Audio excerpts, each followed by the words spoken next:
2021 is gonna end with a bang now that we know that Alfred Molina is returning as Doc Ock in Spider-Man No Way Home. So now that we're revisiting Spidey villains, I think it's the perfect time to decide who his #1 bad guy truly is.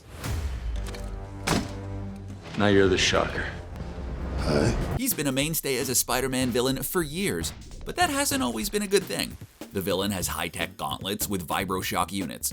Those often are shown to be able to generate massive amounts of power capable of obliterating a street. While he has bested Spider-Man many times over the years, there's no denying that the character has also been made into something of a joke. In one of the video games, he was literally taken out with one hit. You brought this on yourself. Literally. And in the MCU, he was terminated by his boss without any ceremony, only to be immediately replaced. Ouch. His inclusion in the superior foes of Spider-Man has made light of this loser image and shown he still has some untapped potential. Adrian Toomes is one of the oldest Spider-Man villains of all time. I mean that in two different ways here. For one, he appeared in The Amazing Spider-Man #2. He's also the oldest villain to fight Spider-Man. The geriatric bad guy took to the skies to become a thief that only Spider-Man could catch. From there, he's remained a regular threat in Peter's life, concocting plans like stealing his youth, faking his own demise, and joining the Sinister Six. Though somehow none of these were quite as terrifying as the movie Vulture, who was just Peter's girlfriend's dad. That is a unique kind of terror. I mean, it's Michael Keaton, so come on. Sometimes a cool party trick and some serious spycraft is all you need to become a supervillain. That's the deal with the Chameleon. This villain is able to change his appearance like he invented those face masks from Mission Impossible. He's managed to use this skill to get Peter in all kinds of trouble over the years. Hiding as a nice old lady? Really? I know you're actually the Chameleon, but I just can't admit it. From pulling off complex jobs where he could change into anyone in a crowd, to framing Peter using his face and identity, the Chameleon may not have much in terms of raw strength, but he has enough skill to make him an A-list threat. It doesn't hurt that his brother, Kraven the Hunter, also teams up with him from time to time. They've practically made this villain stuff a family business. Every Spider-Man fan has at least one villain that really resonated with them, even if they didn't resonate with everyone else. For me, that villain was the Spider-Man Doppleganger. During the Infinity War comic book series, a villain named Magus created a terrifying take on Spider-Man that reduced Peter to the horrifying, inhuman aspects of his character. This six-armed, mindless beast serves as a grim reminder of the type of monster Peter was lucky to not have become. There have been multiple attempts at showing off horrifying alternate Spider-Man concepts, such as the Spider-Man, which is just a living combination of hundreds of spiders, but Spider Doppelganger is the most striking and deadly.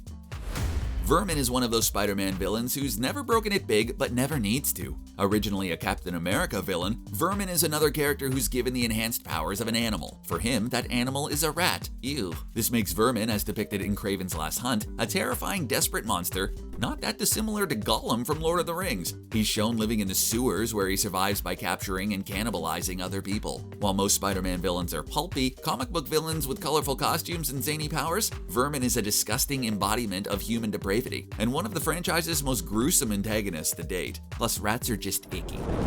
Spider-Man has a ton of mid-level gangster bad guys like Hammerhead or the Enforcers. The one who I think takes the cake is none other than Tombstone. This psychotic gangster with super strength and nigh invulnerable skin has plagued Spider-Man for decades, with constant attacks on the other gangs that Spidey has found himself in the middle of. While there are many villains who stroke sympathy, Tombstone is just an evil dude who has no loyalty to anyone but himself. He's a monster who probably happier breaking Spider-Man's bones with his bare hands than anything else in the world. How have we not seen Kraven the Hunter on the big screen? While many Spider-Man villains are high-concept bad guys with complicated powers, Kraven is just a master big game hunter who became obsessed with hunting Spider-Man down. And he's a master acrobat. He's highly skilled using dozens of weapons and combat styles. Each time Kraven loses a fight, he trains harder and harder until he believes he's worthy of finishing the hero for good. This is played out in some of Spidey's greatest comics. Kraven's best story so far, Kraven's Last Hunt, sees him seemingly succeed in taking Spider-Man out, only to become obsessed with becoming Spider-Man himself. That would make for a great movie, Marvel. Just saying. The Lizard is in many ways a villainous take on the Incredible Hulk. Like Bruce Banner, Kirk Connors was a well-meaning scientist who only wanted to make the world a better place. For him, he wanted to use lizard DNA to find out a way to regrow human limbs. Unfortunately, also like Banner, this experiment turned him into a monster that he had no control over. The Lizard became the ultimate personification of Connors' cold-blooded lizard brain. He's the ancient predator living inside all of us. This has gotten more terrifying over the years, as the Lizard has shed the Connors persona entirely, or when Kurt's mind was trapped in the Lizard's body. Morbius is another great example of the tragic Spider-Man villain. When Michael Morbius was experimenting with bat DNA, he unwittingly turned himself into a blood-sucking vampire. This made him into a reluctant villain who had no choice but to attack others to sustain himself. This made him a great Spidey villain because he can see this being Peter in a different universe. He was just lucky he got bitten by a spider and not a bat. As great as the real Morbius is, I will always have a soft spot for the censored version from Spider-Man the Animated Series. For some reason, they thought that a vampire who sucked out your plasma through these tiny mouths on his hands wouldn't be as scary. They were very wrong about that. We'll see if the Jared Leto Morbius tops them both. If we ever actually get to see the movie, that is. Mysterio is one of those villains who became a surprise fan favorite. The Wizard of Oz-esque magician phony could have easily been a one-off, but he's been continued to hound Parker for decades, most recently on the big screen to great success. It's kinda crazy how accurate the MCU was able to pull off Mysterio. A fishbowl-headed supervillain who uses movie magic to confound Spider-Man into a wide array of traps is not an idea that's easily translated in a comic-accurate way. I've gotta hand it to them though, because Far From Home perfectly captured the menacing Quentin Beck and his illusions. While most villains try to beat Spidey to a pulp, Quentin is the one who settles for messing with his very perception of reality itself. Plus, let's be honest, Gyllenhaal just killed it.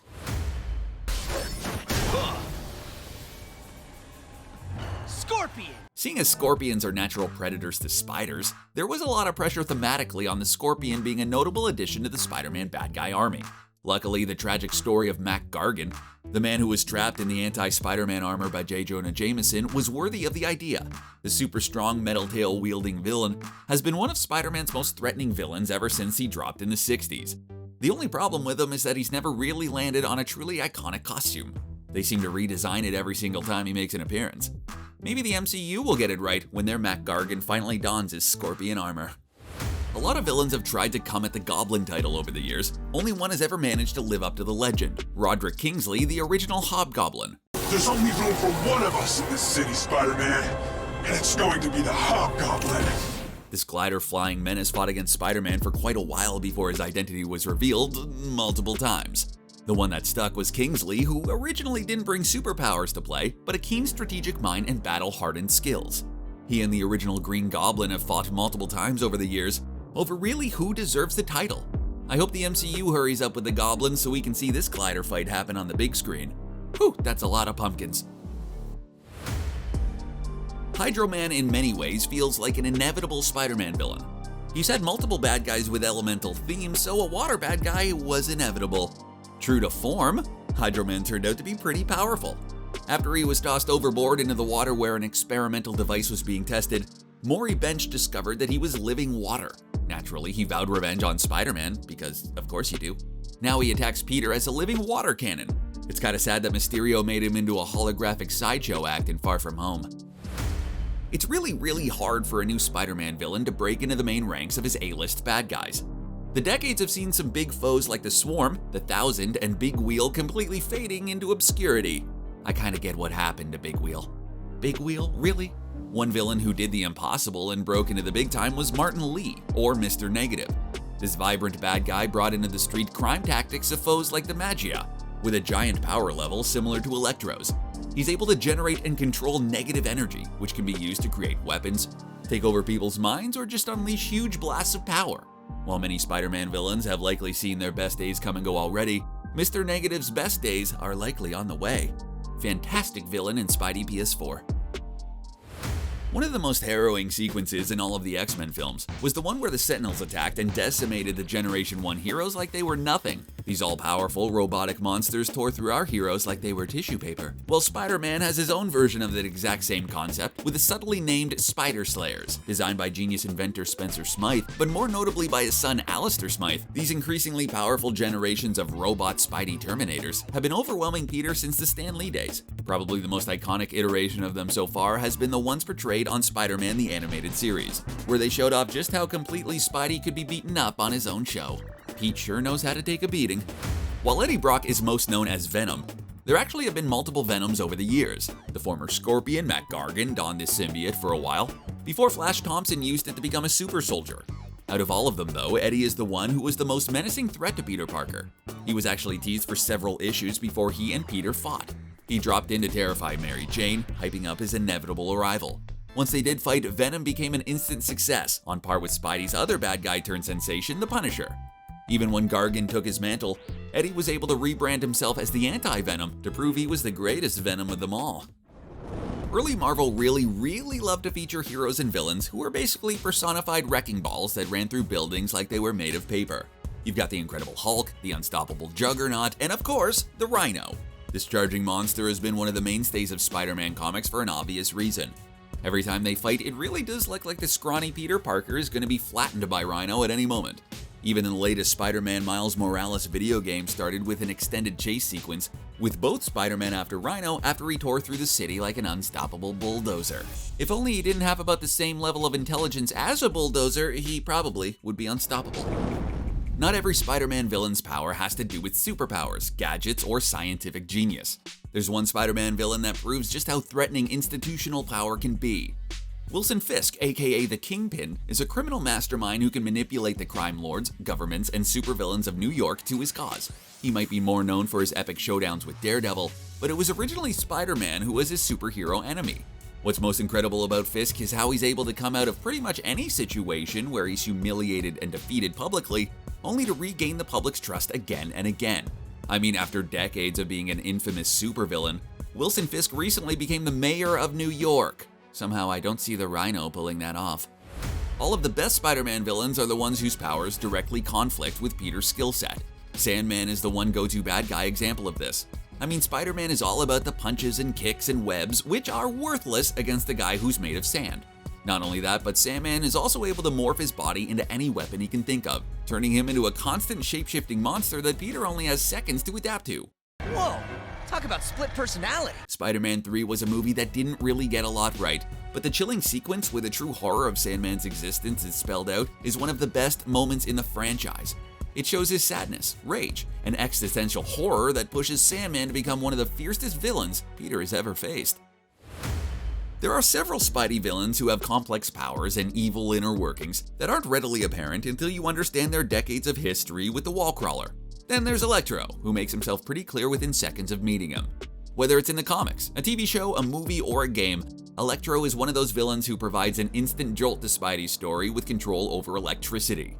Seeing as Spider-Man is a hero who usually relies on coming in close to beat up his bad guys while he mocks them, each punch would hurt Spidey as much, if not more, than it would hurt him. This means that in every fight the two share, Peter is forced to use his genius mind to develop new weapons, strategies, or environmental advantages to take Electro down. He's the one who pushes Peter to his limits faster than any other villain in our rogues gallery. In a world where evil scientists are apparently graduating out of universities majoring in supervillainy every single year, the Jackal is one of the most twisted, obsessive monsters the comics have ever seen. That's because this expert in cloning didn't use his massive breakthroughs to help humanity, but rather to clone one of his students, Gwen Stacy, and then her boyfriend Spider-Man. This has led to one of the most psychologically shattering stories, where Spider-Man is forced to grip with the possibility that he might not actually be the real Spider-Man after all, but a clone instead. This original clone saga is kind of overshadowed by the much more complex clone saga of the 90s, but both showcase just how formidable the Jackal really is. The Green Goblin is one of those legendary comic book villains. Norman Osborn was the first pick for a Spider-Man movie villain, and for a reason. The insane glider-flying evil genius is responsible for some of Spidey's most iconic moments of misery. Most notably, Green Goblin was responsible for taking the life of Peter's girlfriend, Gwen Stacy. This was a moment that shocked comic book readers forever, and proved that Spidey was ready for a new level of maturity. Norman is also a major threat by himself, who's led his own version of the Avengers, the Dark Avengers, and invaded Asgard. While there's been no whiff of Norman or his alter ego in the MCU thus far, you just know he's waiting in the wings. You'd think that a guy like the Green Goblin would easily be Peter's sickest foe. Unfortunately for him, the serial killer Cletus Kasady was infused with a symbiote that gave him the powers to fulfill his darkest fantasies. You see, Venom's huge popularity pushed him closer to an anti-hero than a proper villain, so they needed to give both Spidey and Venom a villain that could make Venom look heroic by comparison. Events like Maximum Carnage, featuring Carnage's ferocious offspring, and Absolute Carnage, which features a resurrected Carnage who is more or less a god, proves that Carnage is capable of becoming an Avengers-level threat. So I hope you invited Spider-Man for that sequel, Tom Hardy. You just might need him. Morlun may not have a big movie appearance, not yet anyway, but that hasn't stopped him from consistently proving to be one of Spider-Man's most vicious foes over the last few decades. Unlike the other small-time crooks that Peter foils from accomplishing their evil plans, Morlun is an ancient being that seeks to destroy and consume all of the spider totems, all of the multiverse's Spider-Man included. He's an energy vampire who's proven himself more than capable of overwhelming Peter and the other webheads of the Spider-Verse. He's basically Spider-Man's Dracula, only 1,000 times scarier. If they need a villain to force the team from Into the Spider-Verse back together for a sequel, there's no one better for the job than Morlun. You wouldn't think a guy like Otto Octavius would be Spider-Man's most powerful villain. He's an out-of-shape scientist with 4 metal arms. That's the kind of formula for a forgettable villain of the week. What truly makes him Spider-Man's greatest threat is the brilliant mind of his and just how far he'll go in his fight against Peter Parker. From founding the Sinister Six to erasing his memories to publicly unmasking him, Octavius has proven that there's no line he won't cross. Now vindictive evil Spider-Man villains are a dime a dozen, so what really makes Otto number one? Well, that would have to be the Superior Spider-Man story. In that story, a dying Otto implants his mind over Peter's and traps him in his own debilitated body. Then he goes on to become a new kind of Spider-Man, forming relationships, businesses, and enemies, all with Peter's body, in order to prove that he's a better Spider-Man than Peter ever was. Otto's proven that his evil genius will always find a new and sinister way to attack Spider-Man. Tom Holland, watch out, he's coming for ya. Of course, we all know who Spider-Man's scariest villain of all is, the landlord from Spider-Man 2. Say what you want about his other villains, but Peter was never forced to pay any of them rent.